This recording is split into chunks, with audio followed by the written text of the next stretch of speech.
Welcome to Inside LIU Athletics. I'm Phil Constantino and joined now by the head women's ice hockey coach in her fourth season, the two-time Conference Coach of the Year, Kelly Nash. Kelly, welcome. Thank you, Phil.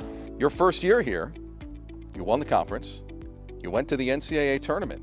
What was that like? It was an incredible experience. The whole season in general, of course, it was my first year here and we had such a special group. We had a lot of the inaugural players who were seniors that year. And so to make it all the way, with starting with winning the New Hot Championship and then getting to the NCAA tournament, it was just a really special and incredible experience and one that team fully deserved. You took over a program that had only been around for a few years. It's not that old of a program in the grand scheme. And you've really had a chance to make your mark. How have you built this program? We really tried to, we felt it had a really great foundation before I got here and they had seen success before.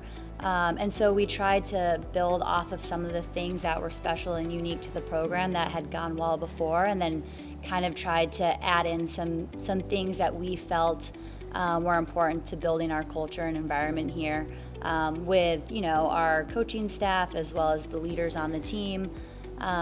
Each year we've continued to try to build things that we felt were special and unique for us, and really kind of creating that environment that we want here. You lead the only Division I women's ice hockey program in this area, Long Island, New York City. You're the only thing like it. What are the advantages of being the only show in town? But also, what does Long Island and New York City provide to the program? We talk about that a lot, especially during the recruiting process and what Long Island and New York City has to offer. And, I think it works to my advantage personally because I absolutely love New York City and Brooklyn. And so talking about those things either during the recruiting process or to our current team and really hyping up kind of what it has to offer for sure works in our advantage. And I think our players really take advantage of that also, and they like to go into the city on off days.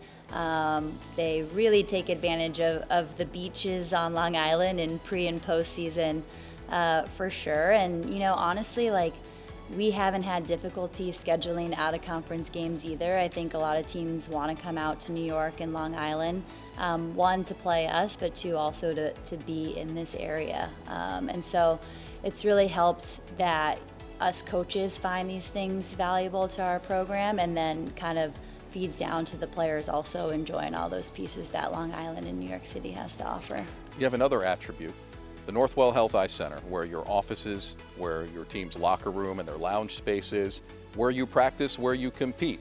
That is a state-of-the-art facility that is also the practice home of the New York Islanders. I don't think there are very many other, if any other, hockey programs in the country that can say they show up to work every day at an NHL facility. What has that done for the program?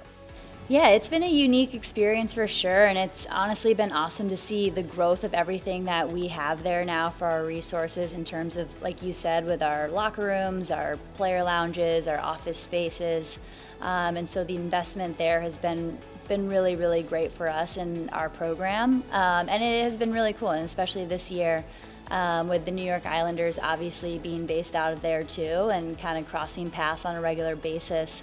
But this year we've seen a lot more kind of open practices to the fans, and just in general when we're around and getting to kind of watch some of the things that they have going on there.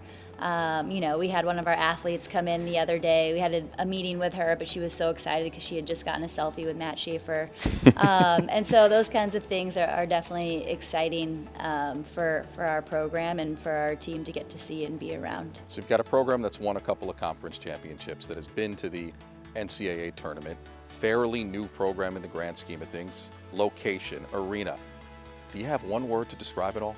When I think about that, I just think about the players and the team, and driven comes to mind.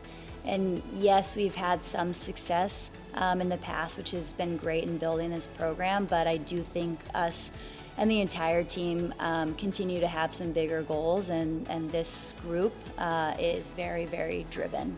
So that's definitely something the word that would come to mind for me. Let's talk about this year's group. Of course, you're expected to do a little damage in the conference again and have a chance to make it to the NCAAs. Tell us a little bit about your team this year and who stands out. You know, some people have been referring to our team as like we have a lot of returners, which that is the case, but we did graduate a lot of players that played significant roles for us on the ice, and so now I think we're seeing some younger players, either sophomores, juniors, seniors, really stepping into some big roles for us, and that we feel that are very capable of doing so. And then, you know, we have 7 first years and 1 transfer sophomore, so, you know, a third of our team is new to the program.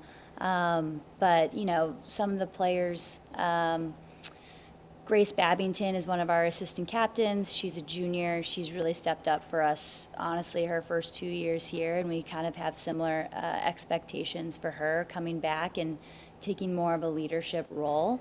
Our goalies, our junior goalies, so Vic Rutnick and Clara Kamholtz, have already stepped up for us this season in ways that, you know, they didn't necessarily play those roles the last couple of years, but they had went day in and day out in practices and the games that they played to kind of step into this role this year and be ready for it.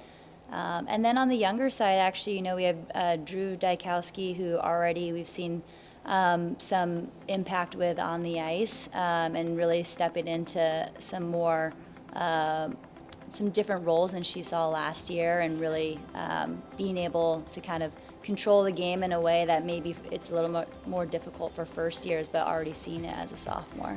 Your program's turned out quite a few professional players as well. Yes. 3 of them graduated in last year's class, off of last year's team.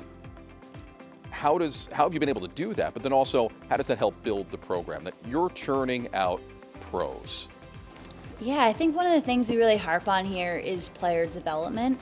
So outside of, you know, team practices, team video, we really want to develop our players individually also. And so having additional skill sessions on a regular basis, a lot of individual video with players, which a heavy load definitely falls on our assistant coaches, and day in and day out, investing in that piece of things with them. And I think, you know, we have players here that love the game of hockey and want to play hockey and get better. And so it's been awesome to see them be rewarded even after their time at LIU. And, you know, it's been fun. The whole team's been following all of these players, Bree Eade, Kerrigan Umferville, and Anna Ferriman, all playing overseas this year. And it's been really cool, honestly. Like, we love to see these players want to keep playing hockey. And getting these opportunities, and those 3 or more definitely deserve to be playing at the next level.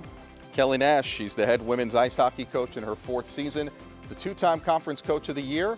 I also should add, 2-time national champion as a player back in your college days. Phil, my hype man. Kelly, thank you for joining us. Great stuff. And thank you for watching, and enjoy this season in LIU Athletics.